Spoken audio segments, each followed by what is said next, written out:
یہ ماں ہے، یہ وہ ماں ہے جو 70 ماہ جو اتنی اپنے اولاد سے محبت کرتی ہے کہ اس کو تڑپتا ہوا نہیں دیکھ سکتی، لیکن دین کی خاطر اس اولاد کو روانہ پھر سے کر دیا۔ اس کو معلوم نہیں تھا کہ گیٹ پر بایزید کھڑا ہے، ماں کو معلوم نہیں تھا، معلوم تھا کہ بایزید کھڑا ہے، پھر بھی کہہ دیا کہ کون بایزید؟ میرا بایزید تو وہ ہے جو تعلیم و تدریس کا سلسلہ مکمل کر کے میرے گھر پر آئے گا۔ حضرت بایزید بستامی رحمۃ اللہ علیہ آئے گھر، آنکھوں میں آنسو لیے، اسی گلی سے جس گلی سے آئے تھے اسی گلی سے چلے گئے، اسی گلی سے جا کر مدرسے کی طرف پہنچ گئے۔ حضرت شیخ صاحب کے پاس آئے، نیچی نگاہیں، نیچے آنسو ہیں، نیچے منہ کر رکھا ہے۔ حضرت شیخ صاحب نے کہا کہ کیا ہو گیا، کیا ہوا، کس طرح رو رہے ہو؟ آپ چہرہ اوپر اٹھایا اور دیکھا کہ بایزید بستامی رحمۃ اللہ علیہ کے آنسو ابھر رہے ہیں، آنسو نکل رہے ہیں۔ حضرت شیخ صاحب نے اپنے پگڑی کے کنارے سے حضرت بایزید بستامی رحمۃ اللہ علیہ کے آنسو کو صفا کیا، اور صفا کرنے کے بعد معلوم کیا کہ کیا ماجرا ہے۔ حضرت بایزید نے فرمایا کہ حضرت شیخ صاحب استاد جی، میں اپنی والدہ کے پاس گیا تھا، بڑے اطمینان بڑے اشتیاق کے ساتھ والدہ کے پاس گیا تھا، تو والدہ نے گھر پر جا کر میں نے گیٹ کھٹکھٹایا اور والدہ نے گھر پہ میں نے کہا بھی تھا کہ بایزید ہوں، فرمایا کہ کون بایزید؟ مجھے گھر سے یہ جواب ملا۔ شیخ صاحب سمجھ گئے تھے اور فرمایا کہ حضرت بایزید بستامی رحمۃ اللہ علیہ نے فرمایا کہ حضرت اب چھٹی لے کر نہیں جاؤں گا، بلکہ اب جب ہی جاؤں گا جیسے میری والدہ کا یقین تھا اسی طرح بن کر جاؤں گا۔ حضرت شیخ صاحب رحمۃ اللہ علیہ نے بھی جبھی تھام لیا اور فرمایا کہ حضرت شیخ صاحب ایک دعا میری والدہ کے لیے کر دیجیے گا، حضرت ایک دعا میری والدہ کے لیے کر دیجیے گا۔ فرمایا کیا؟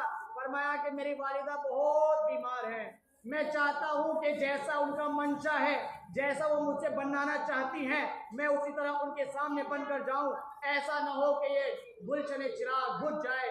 حضرت میری والدہ کے لیے دعا کرتے رہنا کہ اللہ ان کو صحت دے، اللہ ان کو عافیت دے، اور جب میں کچھ بن کر ان کے سامنے جاؤں جب وہ میرے سامنے صحیح سلامت ہے۔ حضرت نے کہا میں وعدہ کرتا ہوں تمہیں جب تک میں تمہاری تعلیم مکمل نہیں ہوتی تمہاری والدہ کے لیے دعا کرتا رہوں گا۔ تاریخ گواہ ہے، تاریخ گواہ ہے 16 سال بعد حضرت شیخ صاحب رحمۃ اللہ علیہ، حضرت بایزید بستامی رحمۃ اللہ علیہ کے جب تعلیم و تدریس کا سلسلہ مکمل ہوتا ہے، حضرت شیخ جو حضرت بایزید بستامی کے استاد سے ایک مرتبہ جناب نبی کریم صلی اللہ علیہ وسلم کی زیارت حضرت شیخ صاحب کو ہوئی اور فرمایا کہ تمہارے پاس جو یہ بایزید ہے یہ جوان لڑکا ہے۔ اس وقت حضرت بایزید بستامی رحمۃ اللہ علیہ کی عمر 22-23 سال کی ہو چکی تھی۔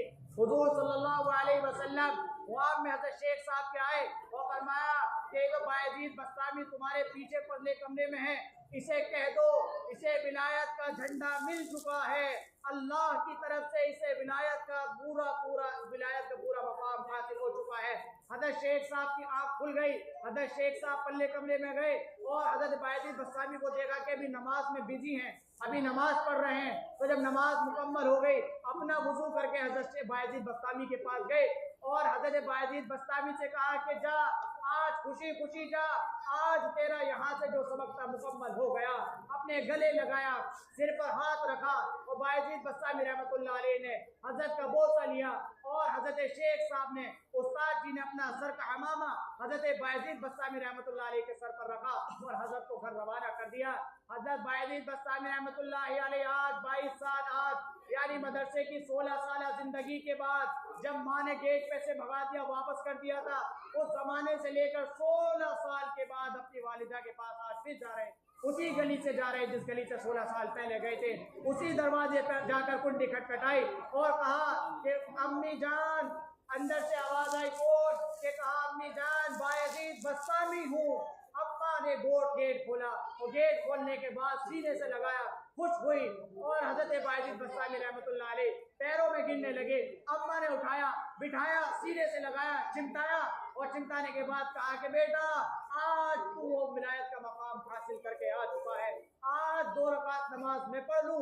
اور پھٹی پرانی بوریا بسترا اپنا مصلی کی جگہ بچھائی اور اللہ سے 2 رکعت نماز پڑھ کر شکر ادا کیا کہ اللہ میرے شکر کو ادا کر لے، جو میں چاہتی تھی، جو میں نے تجھ سے مانگا تھا، جو میں اپنے بیٹے کو دیکھنا چاہتی تھی، آج وہ مقام میرے بیٹے کو حاصل ہو چکا ہے، اللہ میرے شکر کو ادا کر لے۔ بیٹے کو سینے سے لگا کر فریاد کی۔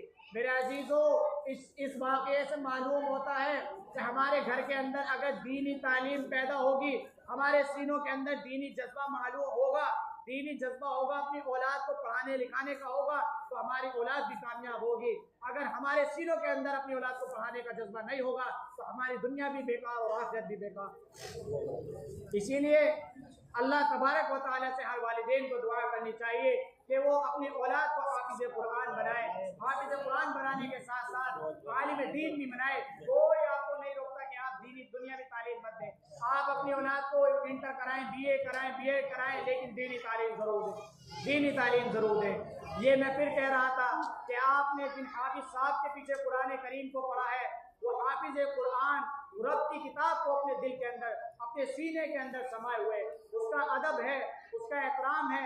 اگر ہم خود حافظ قرآن نہیں ہیں بلکہ حافظ قرآن بنانا چاہتے ہیں، نہیں بنی تو آپ ایک کام کر لیجیے، آپ حافظ قرآن سے محبت کر لیجیے، اللہ آپ کو اس پر بھی ہو سکتا ہے اللہ آپ کی اس پر بھی مغفرت کر دے، کیونکہ آپ اس وجہ سے اس سے محبت کر رہے ہیں، کیونکہ آپ اس وجہ سے محبت کر رہے ہیں اس کے سینے کے اندر میرا رب کا کلام ہے۔ آپ جس طرح بھی محبت کرنا چاہیں حافظ قرآن سے محبت کر سکتے ہیں۔ تو اسی لیے حافظ قرآن سے محبت کرنی چاہیے اور اپنی اولاد کو حفظ قرآن پڑھانے کی، پڑھنے کی اور عمل کرانے کی کوشش بھی کرنی چاہیے۔ اللہ تعالی ہم سب کو عمل کی اور کہیں بھی بات کرنے کی توفیق عطا فرمائے۔ تھوڑا سا بیان